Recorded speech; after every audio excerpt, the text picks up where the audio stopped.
Have you ever just looked around and wondered why some places are sparkling, clean, and orderly, while others, well, they just aren't?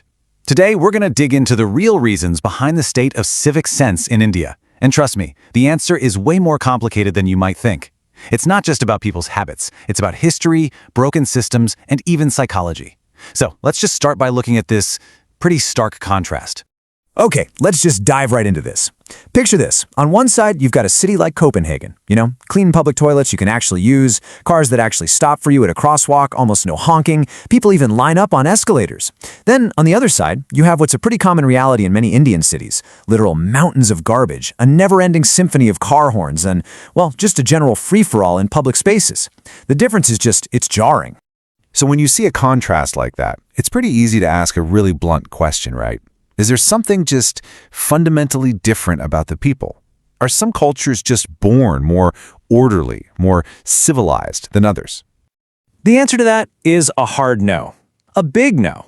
Honestly, the whole idea that this is some kind of built-in cultural trait is not only wrong, but it completely distracts us from what's really going on.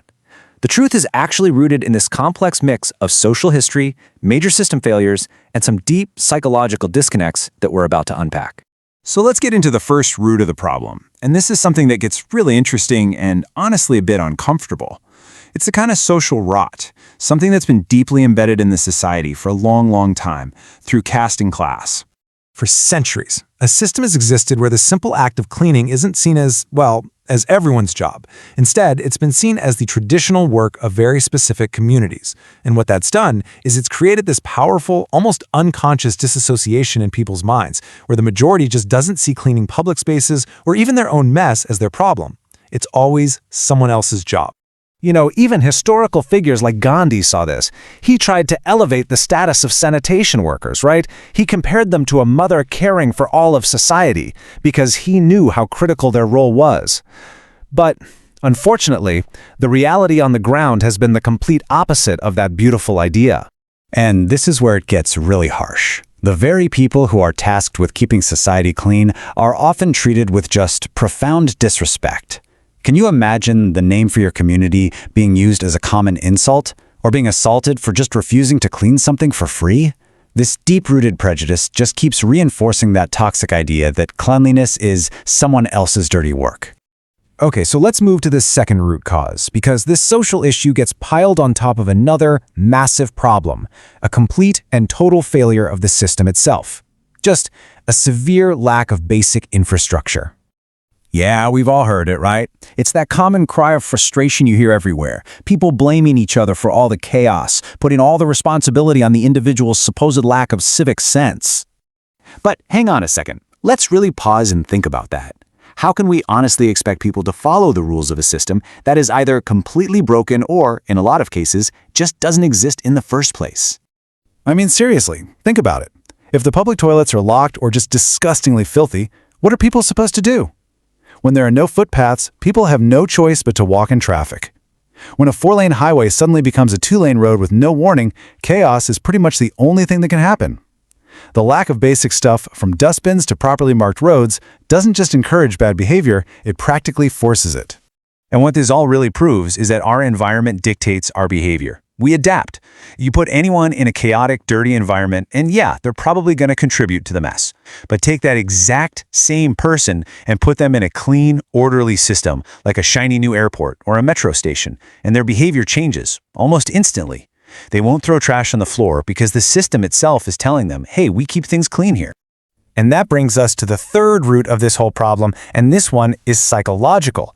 It's a fundamental lack of empathy, a real missing sense of being part of a shared community.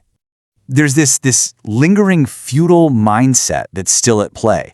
The wealthy can basically build their own little clean, perfect bubbles, their high-rise apartments with pools and gyms, and be completely disconnected from the garbage dump or the slums they can literally see from their window.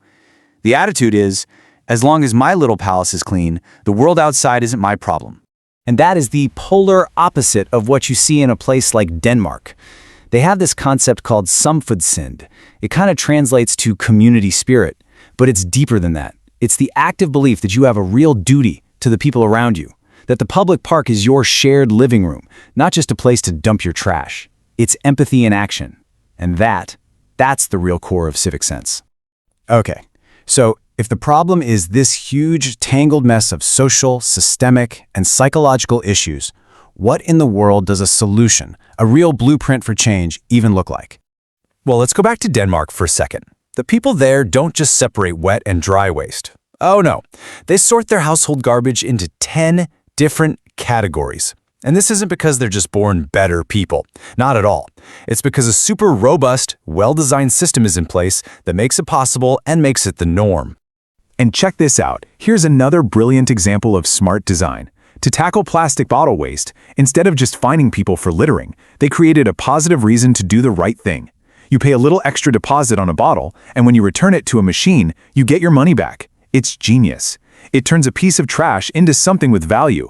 It's all about reward, not just punishment, and it works. And you see this pattern of smart design all over the world, not just in Denmark. In Japan, kids practice osoji. They literally clean their own classrooms and toilets. That teaches them respect for shared spaces from day one. In Singapore, a simple happy toilet rating system uses social pressure to keep public bathrooms clean. The exact method changes, but the big idea is the same.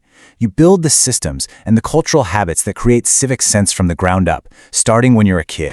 So what this all really boils down to is a pretty clear 3-step process. First, you have to build the system. You need the dustbins, the clean toilets, the proper roads.